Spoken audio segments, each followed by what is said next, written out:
Welcome to Vegas Live. I'm Ninon, your host, and we have an incredible young lady with us, Contini. Now, Christine, apparently, we're doing something a little different because, you know, I have a lot of music people, you know, that I interview and help and do whatever I do. But we also have a lot of other businesses. And Christine, you just sort of explained to me what you do, and you're kind of I don't want to say a wellness coach, but you kind of are. You help people get through. Yes. She was telling me a lot of tragedies, a lot of good things. Well, we work, like you said, with wellness, and when people you just get said we. Somewhere, who is we? Oh, I'm involved with a place called Luminosity. Luminosity. Mm-hmm. Okay, Luminosity is obviously a company in Vegas. Yes. Okay, and what is their main point of doing? What are they exactly? It's wellness, but they have all different kinds of wellness.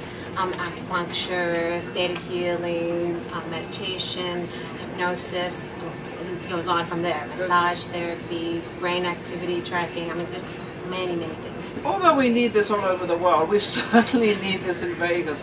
And I think the reason we need it in Vegas is because there's a lot of ups and downs in Vegas, in the business, because everybody's trying to transpire into being the next great big one on stage, or the great singer, or the great dancer, or whatever. So they get a lot of disappointments.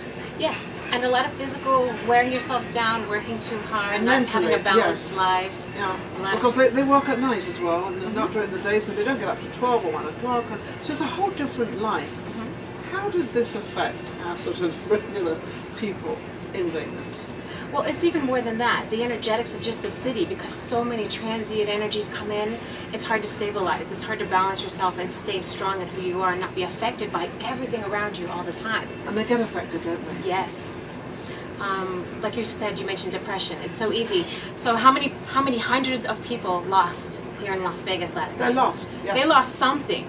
A relationship, money, something. Well, lost something. I love what she just said. She just said, how many people lost last night? And I'm like thinking, lost what? Yeah, they lost definitely in the casino, but we're not talking about that. We're talking mentally, physically, boyfriends. We don't think of losing a boyfriend or losing a girlfriend. So that vibration affects all of us, and so the depression that's being felt, then it's easy for us to take that on because we're compassionate human beings. Of course. So it's very easy for us to get involved in other people's feelings and make them our own and not realize that they're not even ours. So if you're waking up at noon because you're working nights, and most of us do, then you've already been feeling all of this regret and pain that everyone's had, and you wake up thinking it's you, and you wake up in a bad way. Yes, so I didn't do what I would like to have done last night, or I didn't do it well, or whatever the case is. Yes, and you don't even know that that's being kind of pushed on you from other people, that if you just pull back it probably has nothing to do with you at all. Exactly. So what we're talking about taking on things we should not take on. That is one of the things, yes, I work directly with that. You do? I don't know how I knew that, but I knew that she has this beautiful, compassionate face, and you have like a very understanding way with you that I think you probably ease the pain they're in. Yes, and bring them back to the place of who they are, because everyone's amazing. That's a given. We all have something deep and wonderful inside of us, and we get lost. And I help you find that again. Because you always have it. You really don't ever lose it. You just think you lose it. Right. Your focus gets too tight on something else. Yeah, I have a girlfriend actually that does some makeup and stuff for me, and she has that same problem. She's always putting herself down and always sort of, she's never good enough. And I said, what makes you think you're not good enough? You're another person out there that has the opportunity. And take it on and feel good about it. Yes. And build on who you are instead of worrying about who you think you So are. what would be one of the great things you could actually give somebody, there's a lot of people out there, especially because, what could you tell them to be aware of and not to get into that trap? When you first wake up, you feel okay. And then the next second you don't. And that's how you know you've accepted something that's not about you. Because how many of us wake up and we're fine, and then we take a breath and stretch a little, and then we're like, oh yeah, life is that happened. Yeah. Yes. Or I did this. Yes.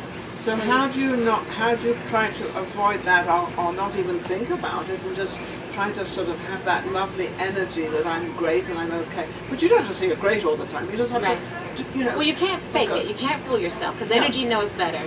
So you can, so all the positive affirmations, they will lift you up, but because you didn't take care of the root issue, because the reason these things are affecting you is because they resonate with you. Like you said, maybe you have a bad opinion of yourself. Yes. So you can't just say, well, I'm great, and forget that you had all these other beliefs. Other problems, so you've got to address them. Yes, so we go through, with people we work with, through different techniques, meditation, hands-on wellness, changing the electromagnetic field. What would that be? What's the electromagnetic field? Let's find out what that is out there. Yeah, that's my primary focus. I love those combination of all those words. It sounds very interesting. Yes. Electric field. Right. So working with body, mind, and spirit, the electromagnetic field is just like the Earth has an electromagnetic field. Our physical body has one too. And when energy was moving between people, they bump the electromagnetic fields cross, and you accept something that's not yours. Well, we go through and we help you clean out the stuff that's not yours, rebalance your field itself so that your energy flows. Once you do that, you feel fine. You feel good. It's just a natural thing. So don't take on things that really aren't yours, that you think are yours. Correct. Because the brain is so powerful. Once you... So, for instance, I'll tell you something really quick. Don't be quick. Just tell us. Let us know. I was having lunch with my sister one day, and then she left to go pick up her dog from the vet. Okay. And after she left, I was sitting there thinking, probably 5 minutes later, oh no, my only son is dying. And it felt desperate, and it felt awful. And for a second, I was like, my son Joey, he's dying. And I'm like, wait a minute, I don't have only one son, this is not mine. But if I didn't pay attention, I would have thought that this was mine. I would have had this feeling, this sense of depression, this overwhelming feeling of loss. And this happens all the time to people, that we get something telepathically, energetically, comes into us. Yes, we can't help it. And then our brain translates it into it being us, and we fill in the blanks. So as soon as you are having one of these feelings and there's no reason for it, just stop. Back up from it. And don't go down that. And don't go down the road that isn't yours. Yes, and it's so easy. Even if it is yours, address it, because one of my greatest things I've always been saying, and I'm nothing like what you do, but I always say to people, why don't you find a quiet place in your house, which is normally your bedroom, and sit either on the floor or wherever you want to sit, on the bed, whatever it is, and just calm down and address whatever the problem is, and really see, is it yours, or is it something you've made up, or is it somebody else's you're trying to solve? That if you relax and more sort of complacent with yourself, you can understand it. Yes. And take care of it. And is that right? That is absolutely true. And we have a lot of different methods, because sometimes, like you said, you tell people to do this, and it may take them a year to figure out how to do it. Yeah. So instead of us just throwing that out there, hey, this is what you need to do, at Luminosity, we actually have many different methods to show you how to do it on your own. We teach you, because we're we're about education. Yes.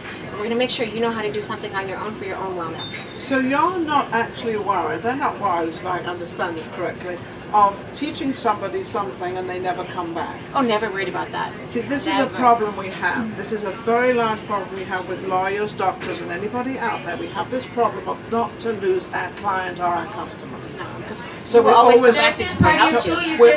encouraging them to stay with us, whereas you're teaching your clientele to stand on their own and actually face what they have, understand it, address it, and move on. Yes.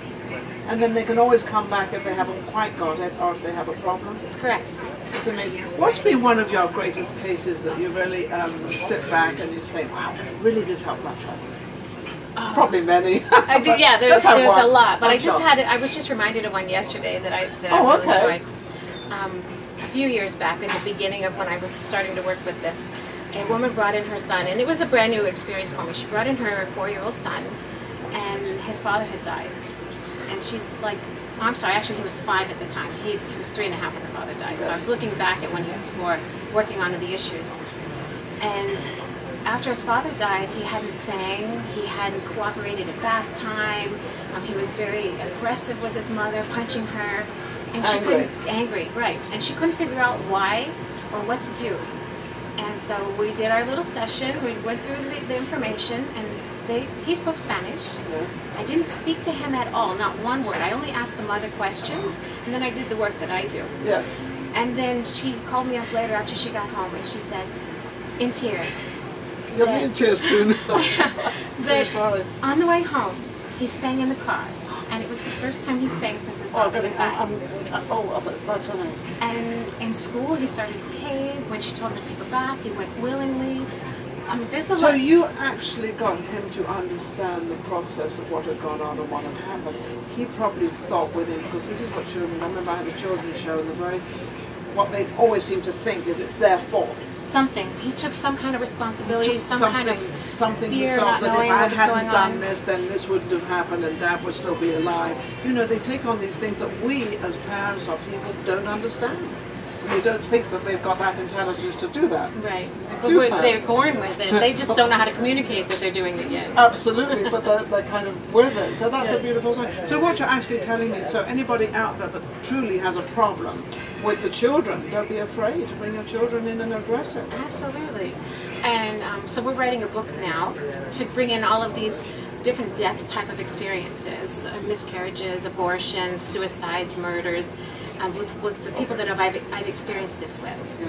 And this one little story I told you actually has a huge back end to it about what went on behind the scenes. You'll have to get the book later to get the rest of that, because it's a nice long story. It is. Now, there's a cost to go to this to go to this clinic? You can come into Luminosity, take a tour. We offer a lot of free things because, again, we believe in wellness. We want the community to be better. It's very important to us. Yes. And the things that we do offer that have a cost are the things that take our personal time. Yes. So, for instance, I do what I call apprentice training. So people that want to learn hands-on healing and how to heal themselves, I do that for free twice a month. That's something that I there want. are some good people in this world. And a lot of us at Luminosity do something for free. For free. Yes. But you probably feel good about that. Absolutely. Because that's another way of you feeling good, of doing something you want to do. Yes, I do want it. I want the world to heal, and if you guys learn how to do it, then it's less work for me. Absolutely. So where can they reach you and how can they get this book?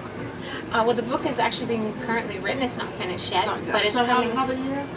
No, actually by October it should be out. Winter Wolf Press is who's producing that one or publishing that one for me. Yes. And this is your book. This one is mine. Okay. And then Luminosity, you can find us at luminosity.com or look up Luminosity Wellness Centers in case, because there's another Luminosity in there somewhere. Yeah. And then, of course, directly to me, Christine Contini. Do you want to phone number? Of course, give it all out there. Why not? So the work line is 702-885-8358. Don't forget to ask for Christine. Fabulous. You are amazing because what I love personally about you is you truly help other people to get onto that successful road that they're going on a journey. We're all going on a journey, but let's make the journey beautiful. Yes, let's enjoy it. It doesn't have to be so disappointing. No, not always, because everything is always down and this is not happening, that's not happening. But there's always that take the higher road. We'll be right back.